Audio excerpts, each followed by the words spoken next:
시청자 여러분 안녕하십니까, 김동수입니다.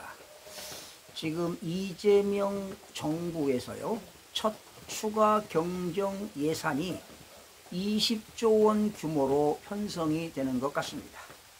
자, 그런데 여기에서 신산업 투자라든가 건설산업 지원도 있겠죠. 그런데 20조 원 중에 무려 13조 2천억 원을 민생 지원금에 투입한다고 합니다.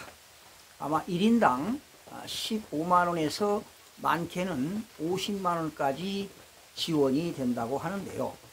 아마 국가 건전 재정에도 악영향을 미칠 것으로 보입니다. 뭐 그렇다고 정부가 돈이 많아서 주는 건 아니고요. 당연히 빚을 내서 주는 것 아니겠습니까?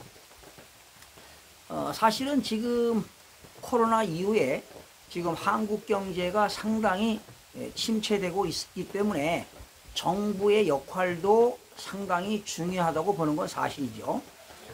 사실은 지금 서민 경제는요, 지난 1998년 외환위기 그리고 2008년 미국발 금융위기 이후에 상당히 자영업자들이 힘들어하고 있습니다.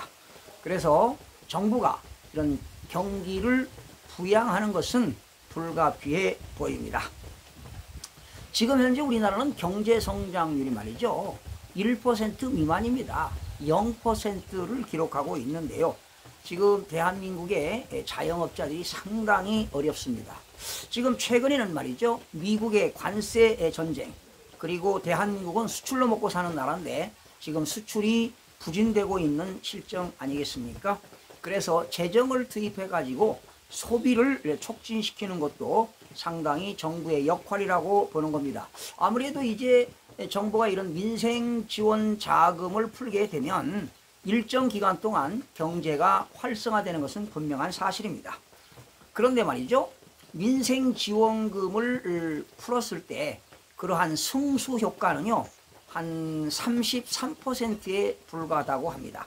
만약에 정부가 세금을 받아서 1조 원을 투입하게 되면 국내 총생산 GDP는 한 3,300억 원이 증가한다고 합니다. 그러나 도로라든가 항만 같은 거, 즉 공공 인프라에 투자하게 되면은 그 승수 효과가 80%에서 90%에 육박한다고 하는 한국은행의 분석도 나와 있습니다. 그러니까 이런 사회 간접 자본에 투자하게 되면은 현금 지원보다도 오히려 부가가치를 창출해서 미래에 투자 가치가 있다고 보는 것입니다. 그러나 이런 민생 지원 자금을 국민 모두에게 지원하는 것보다는 저소득층 이런 저소득층에 집중적으로 지원하는 것도 바람직하지 않나, 이런 생각을 해봅니다. 이번에 말이죠, 정부가 20조 원을 빚을 내가지고 자금을 조달하게 되는데요. 현재 대한민국의 국가 채무가 1,300조 원입니다. 지금 지난해 무려 105조가 증가됐는데 이번에도 20조 원을 증가하게 되면 계속 그 빚이 늘어나는 것 아니겠습니까? 현재 우리나라의 국가 채무 비율은 49%에 육박하고 있습니다.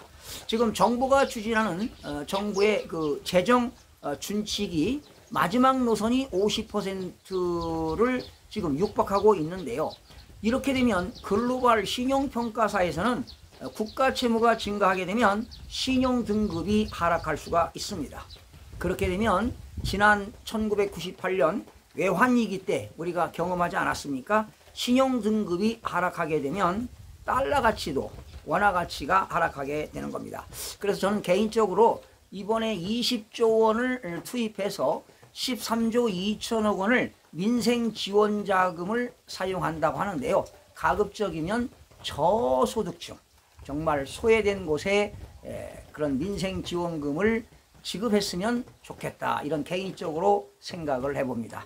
여러분들은 어떻게 생각하십니까? 사실은 뭐 1인당 누구나 15만 원씩 주겠다, 이것도 상당한 정부가 검토를 해봐야 되지 않을까, 이런 생각을 해봅니다. 시청자 여러분 고맙습니다.